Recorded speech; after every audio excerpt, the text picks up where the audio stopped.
El Señor esté con ustedes. Del Santo Evangelio según San Lucas.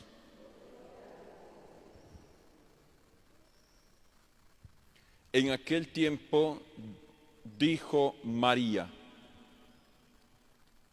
proclama mi alma la grandeza del Señor. Se alegra mi espíritu en Dios mi Salvador, porque ha mirado la humillación de su esclava.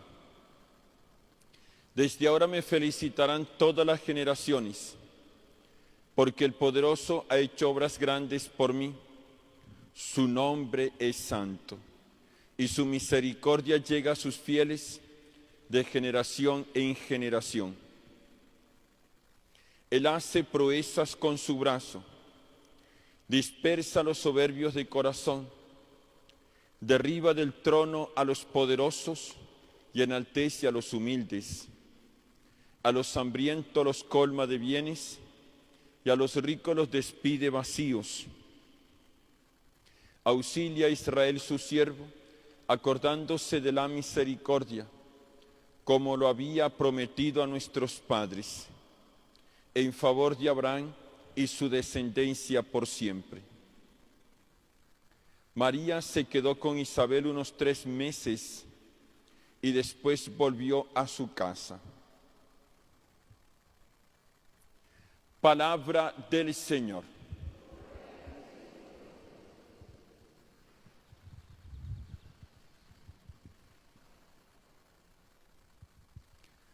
Apreciados hermanos,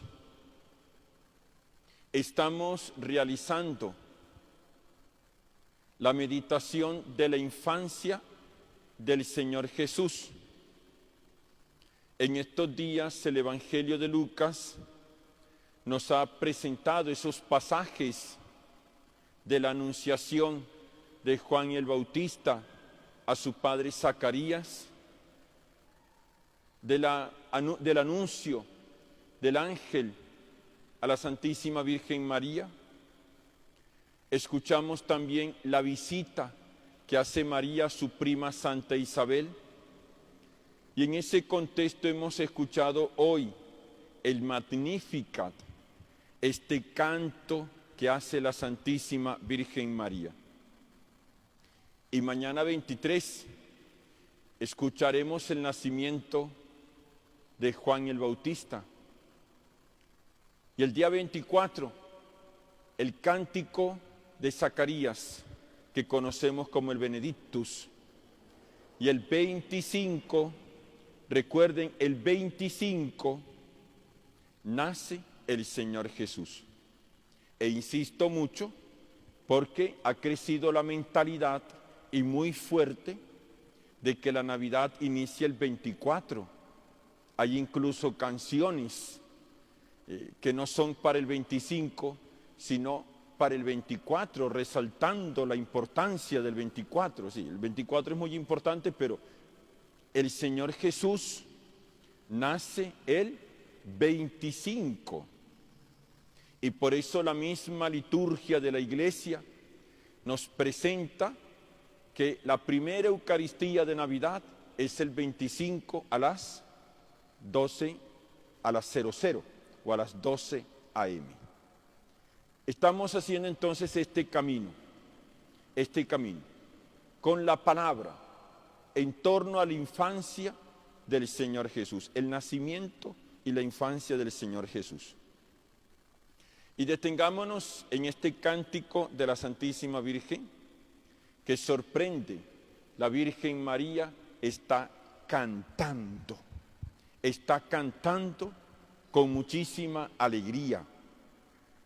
Me hace presente, hermanos, las apariciones de la Virgen María en Lourdes, que cuando a Bernardita le preguntaban, ¿y esa señora qué hace? Bernardita respondía, pues acueró, porque así llamaba Bernardita a la Virgen María, antes de que se supiera que era la Virgen. Dice Bernardita, acueró, ríe.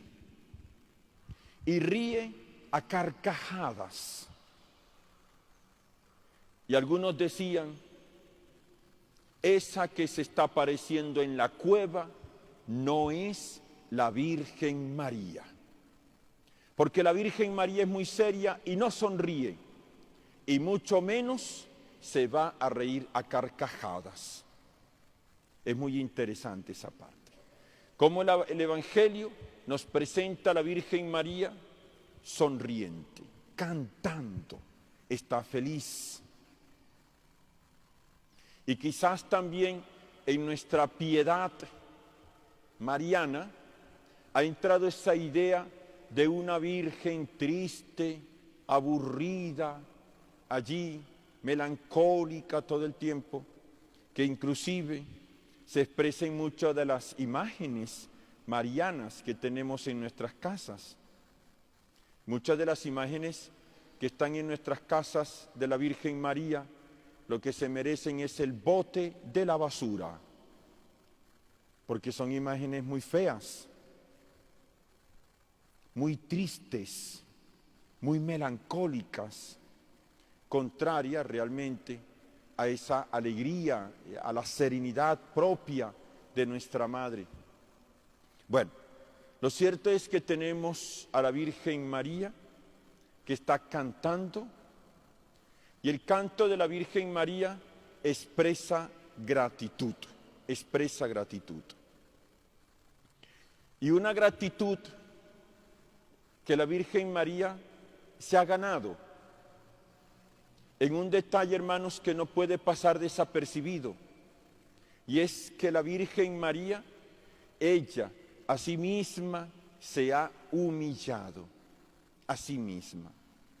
Es decir, la Virgen María no anda detrás de grandezas, ella a sí misma se ha humillado. Por eso dice, aquí está la esclava del Señor. María se hace esclava, sierva. Y es interesante cómo en ese hacerse esclava, sierva, dice en este cántico, el Señor ha visto mi humillación, de cómo me hice esclava. Y ese hacerse esclava, tanto así que María llega a decir, hágase en mí según tu palabra. En todo hace la voluntad de Dios. Y entonces, al humillarse a sí misma, al llegar como esclava, encontramos aquí cómo el Señor la elevó. María dice, el poderoso ha hecho obras grandes por mí. El poderoso, que vio la humillación de María e inmediatamente la subió en dignidad. Oiga, esto de la Virgen María es el consejo que casi siempre le doy a las mujeres cuando se están casando. Usted hágase esclava, llegue como esclava. Que si usted llega como esclava, usted reinará, usted reinará. Y el mejor ejemplo que tenemos es el de la Virgen María. Esclava, sierva, reina, por todas las generaciones, por todas las generaciones. Dice, me llamarán dichosa por todas las generaciones. Y bueno, casi siempre las mujeres me hacen mala cara cuando les digo eso. Hazte esclava que reinarás. Porque en nuestra condición, y no solamente a las mujeres, también a los varones, nos encanta llegar mandando. Y terminamos esclavos. Más bien el camino de la Virgen María. Más bien el camino de la Virgen María. Esclavos para reinar. Esclavos para reinar. Entonces, María, agradecida por los dones recibidos del Señor, Y podemos manifestar que esa gratitud de María se nota en su existencia, en una existencia que es entregada, en una existencia donde ella acompaña a su Hijo Jesús, en una existencia donde acepta la voluntad de Dios. Esa gratitud de María se muestra en su entrega total, en que ella se entrega totalmente. Podríamos decir lo que es y lo que tiene. Una gratitud entonces que se puede ver.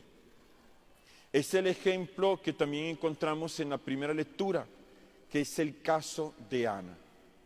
Ana ha recibido un favor del Señor y sorprende, ella ha pedido un hijo y el Señor le concede un hijo. Y ella es agradecida porque además de llegar y presentarse ante el templo, ella toma a ese hijo que el Señor le dio y se lo entrega al Señor.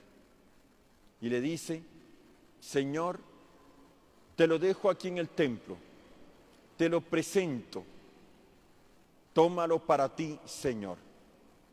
Y sorprende esa actitud.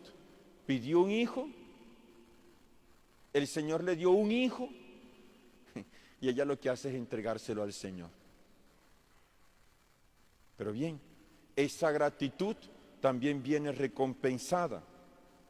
No lo hemos escuchado hoy, pero después que ella entrega ese único hijo que tiene, el Señor le bendice nuevamente y le concede más hijos. Queridos hermanos, aparecen también para nosotros estas dos enseñanzas. El primero es el camino, mis queridos hermanos, de la humillación ante Dios. Ese camino de ser esclavos ante Dios. Y también podríamos decir ese bajar nuestro orgullo y también humillarnos ante los otros. Nos hace mucho bien. Que eso eleva nuestra dignidad. Es el Señor quien lo ve. Y el Señor a su tiempo todo lo pone en su lugar. Aparece la gratitud y que en nosotros también se manifieste la gratitud. Y la gratitud en dos aspectos. Primero en nuestra vida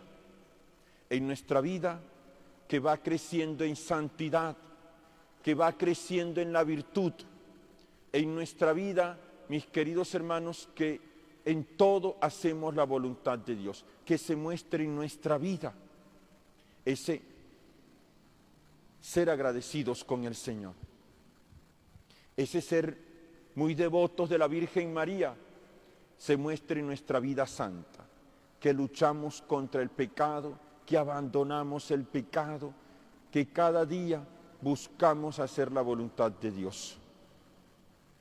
Que la gratitud se muestre también en nuestra capacidad de servicio, en ese servir. Dice el Evangelio, María se quedó con Isabel unos 3 meses y seguramente fueron 3 meses consagrados al servicio de Isabel. 3 meses consagrados al servicio de Isabel. Que la gratitud hacia el Señor, nuestra devoción mariana, se manifieste en el servicio, en ayudar a los demás, en toda época, en todo lugar.